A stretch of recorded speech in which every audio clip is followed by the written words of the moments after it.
You are the last of your kind. All that remains of a once powerful nation. I knew you were real. I always knew you returned. You are the only one who can bring balance to a world at war. But some will stop at nothing to destroy you.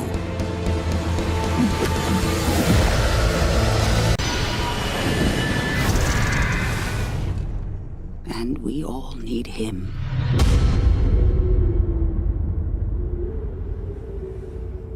Fuck it, let's do it. Let's talk about the movie. This is going to be kind of less talking about the movie's plot, because I feel like a lot of people at this point know about how shitty this movie is and what an insult it is to, like, easily the best show that Nickelodeon has had in forever. This movie is so bad, it, like, transcends just being a bad adaptation movie. Like, some of the other bad adaptation movies I've looked at before on this show, like Marmaduke, Gulliver's Travels, the Garfield movie, the Kim Possible movie, the Flintstones movie, those are just bad movies that are based on popular properties. Then you get to this level. This is not just a bad movie, this is like an astonishingly bad movie. This is the kind of bad movie where it's like, there was so much money put into it, and there was so much effort. Lots of big names were attached to it. There was so much that was pumped into this. It's like a big studio project, and yet it turned out to be such a massive pile of shit. I mean, this is up there with Street Fighter Legend of Chun-Li and Dragon Ball Evolution, and like even beyond that, you know, it's up there with like Bayformers and the Twilight movies and like the prequels. It's up there with all those where it's like these are big budget movies and they somehow got made and they're just so bad. So, like I said, this review is going to be less going down the plot because I feel like most people at this point know what it's about. They basically tried to cram 20 episodes into a full-length movie, and that's obviously not a good idea from the beginning. Instead, this is just going to be going through all the things that they've screwed up from the show, and also talking a little bit about the oeuvre of M. Night Shyamalan and the progression of bad movies that led to him being considered a bad director. So yeah, let's talk about that first. Let's not talk about the movie. Let's first talk about M. Night Shyamalan and what led to him being considered up there with like Michael Bay and Uwe Boll as like one of the most notoriously bad directors in modern film. The most fascinating thing about it is, a lot like Michael Bay, this guy started off not being that bad of a director. Like, the first few movies he had was like, okay, I mean, these aren't great, but I mean, they're actually really good. I've seen this thing where, like, there's a few people that like to defend M. Night Shyamalan movies just because they know the good ones. And, like, whenever they hear people say M. Night Shyamalan sucks, they go, yeah, some of his new movies may be not so good, but he gave us The Sixth Sense, and he gave us Unbreakable, and he gave us Signs. You know what? I totally get where those people are coming from, because yes, those are good movies. The Sixth Sense and Unbreakable is like a really underrated movie in my opinion, but Sixth Sense is like a really, really damn good movie. And Signs, it's not the greatest movie ever, but I mean, for a dumb little popcorn sci-fi movie, it's totally harmless. Then you watch The Village and it's like, okay, well, it's not the worst thing ever, but like, you know, like if that was like his worst movie, then that would just get you off light. Because then after that came the really shitty movies. Then came Lady in the Water, and then came the hilariously bad The Happening. And then there was Devil, which you know what, that's not even really an M. Night movie. That he just produced it. It's like, that's not really an M. Night movie. That wasn't entirely his fault. And obviously, after Last Airbender, he followed it up with the notoriously shitty After Earth. There was that stupid movie with the old people that was like trying to be like a found footage movie. That was terrible. Just when you think, hey, maybe he's getting back on track with Split, that was pretty good. Then Glass came out, and that movie really sucked. And one of the things that I've noticed is that you watch old M. Night Shyamalan interviews, and then you watch like the newer ones.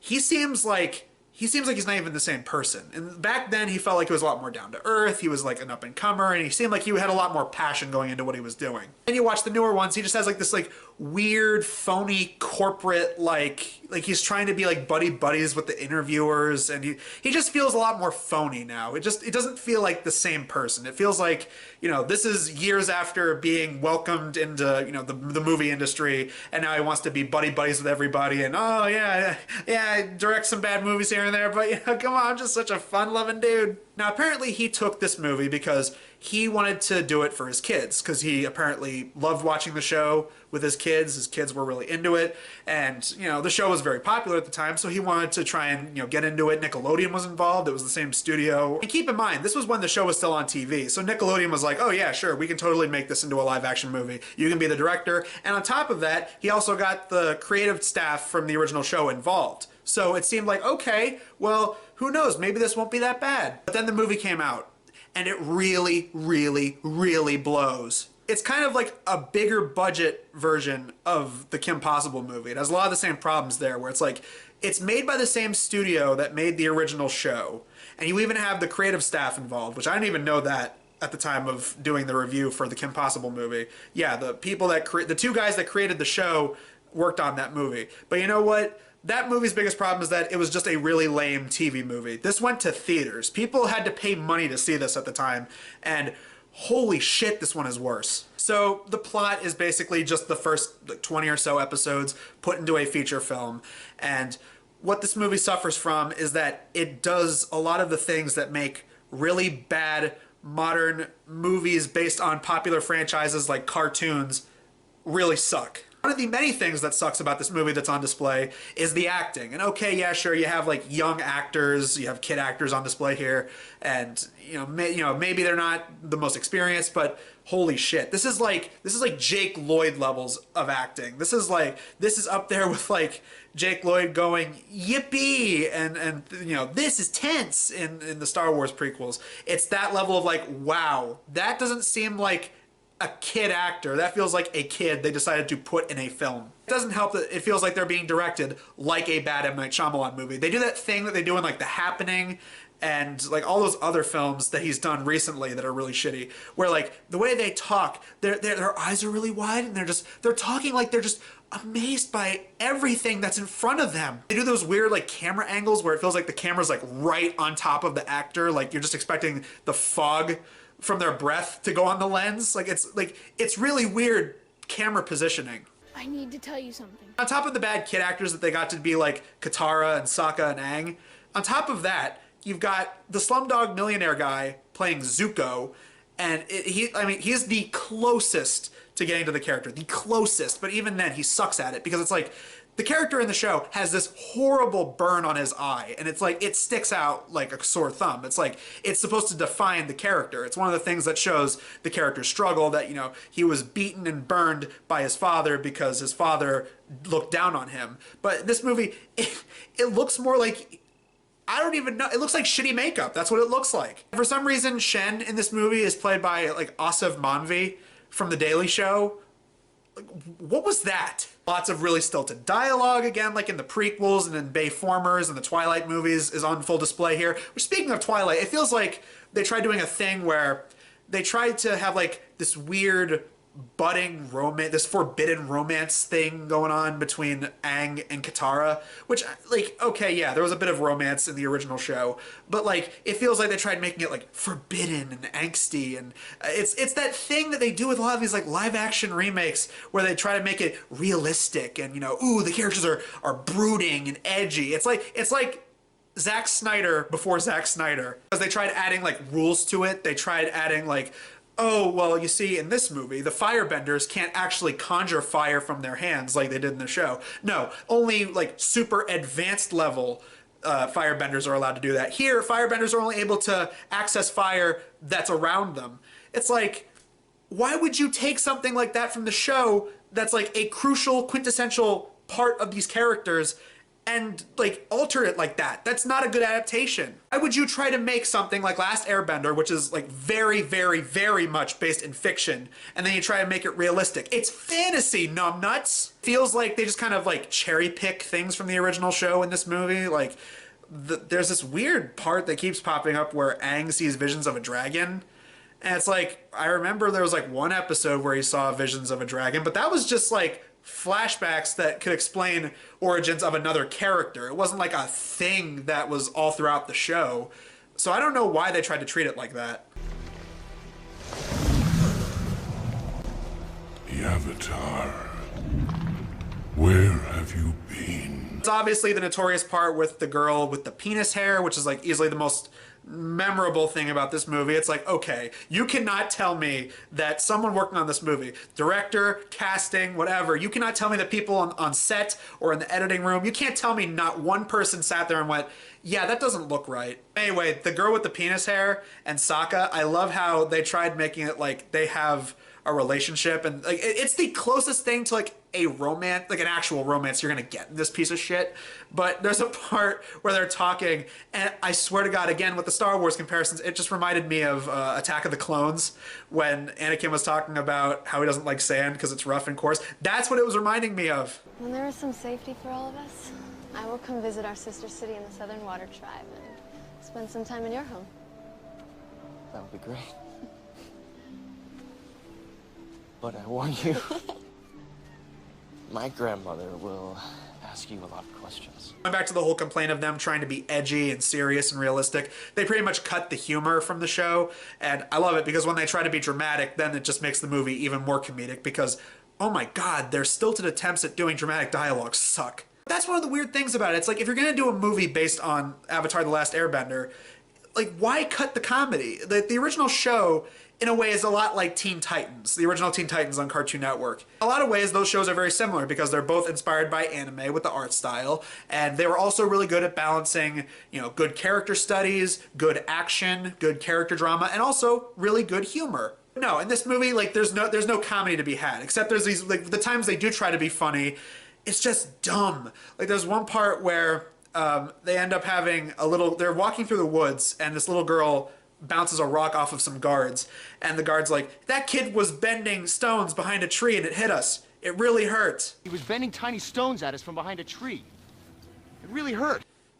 That was their attempt at humor in this movie. CG in this is another thing I have a problem with. And like, okay, I was expecting them to do CG effects, and that's not what bothered me. What bothered me was, it's one of those examples of a movie where the CG is so obviously fake. It's just like, you know, someone directing something that's not there, and they go, oh, okay, yeah, we'll just add it in post later. It doesn't really matter. In the original show, when they were doing bending moves, they were all based on different martial arts, and that's what made them all unique and different from the next. Is like they were all actually real martial arts, and they all had a unique structure and unique flow and the way it was animated. It was all really special. But in this movie, it's just like, okay, yeah, move your arms, and we're just gonna add CG effects later. You're gonna add some water effects and fire effects, and yeah, because who really cares? The climax of the movie is really rushed. Like I said, they try to cram as many episodes into like a very, very tight framework with a feature-length movie.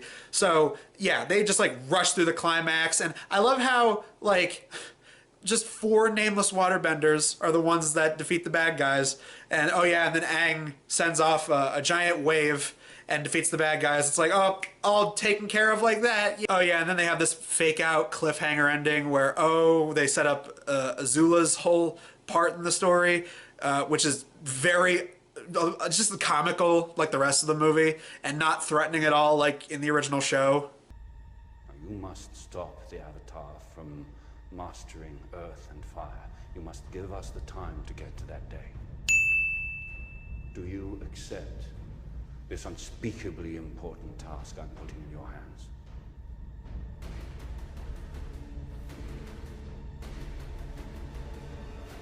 I do, Father.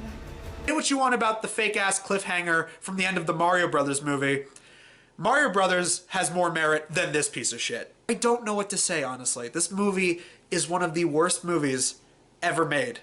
Bar none. This is up there with other big-name failures that went straight to theaters, had a shitload of money put into it, and had a bunch of big names involved in it, and it just turned out like this just massive on a screen. I've said this plenty of times on Blockbusters. There are bad movies where it's like, okay, they're bad straight-to-video movies. There's the ones that are intentionally bad where it's like they're wink, wink, nudge, nudge. We're making a bad movie. You're supposed to laugh at this.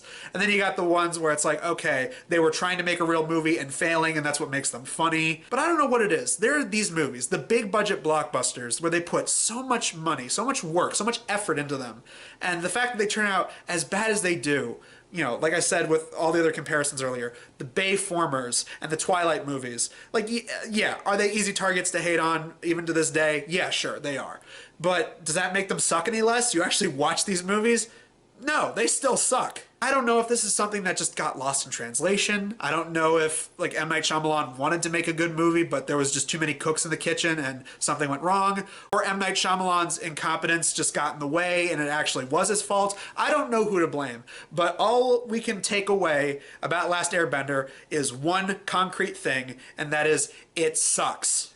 It is easily one of, if not the worst movie of 2010. And you know what? Even for the crowd that likes to watch bad movies and make fun of them, I mean, there's some funny, bad stuff in this, I guess. But, like, if you want a funny, bad M. Night Shyamalan movie, The Happening is so much better than this. Even After Earth is better than this in terms of so bad they're funny M. Night Shyamalan movies. This movie, like, it sucks if you're a fan of the original show. I've seen a fair amount of people who didn't even watch the original show, and they still thought it was a massive piece of shit. So I think that just goes to show that this is the kind of movie where it's like, it's just bad all around. It's a bad adaptation of a property. It's a bad movie, period. So yes, Last Airbender. It's as bad as everyone says. Whether you're a fan of the original show, not a fan of the original show, if you're a fan of cinema, if you're just a casual moviegoer, this movie is just bad all around. Okay, well, that concludes this month's Blockbuster videos. We're possibly going to be doing 2 or 3 episodes next month, possibly 2 because we did 3 this month, so we're probably going to just be doing 2 episodes next time. I'm not really sure. We'll see how busy the schedule is. But yeah, we're going to be looking at more bad movies. I thought this was an interesting experiment where we did 3 episodes this month, and they were all movies that were adaptations of popular properties. You know, we started with Richie Rich, which I mean, wasn't great, but it was like, it's not the best movie, but you could do worse adaptations. And then you got the Kim Possible movie, which was based on a Disney show that I absolutely loved, and it's like, wow, that was really bad. And then you get to quite possibly one of the worst adaptation movies / just worst movies, period, with this Last Airbender shit. So yeah, that's why I talked about it. Anyways, guys, yeah, until then, I am Adam Sykes of the Blockbuster Show, and we will see you guys in the next video. I got nothing else. I seriously got nothing else. Fuck Last Airbender. The ground is an extension of who you are. If the Avatar had returned, would that mean anything to you?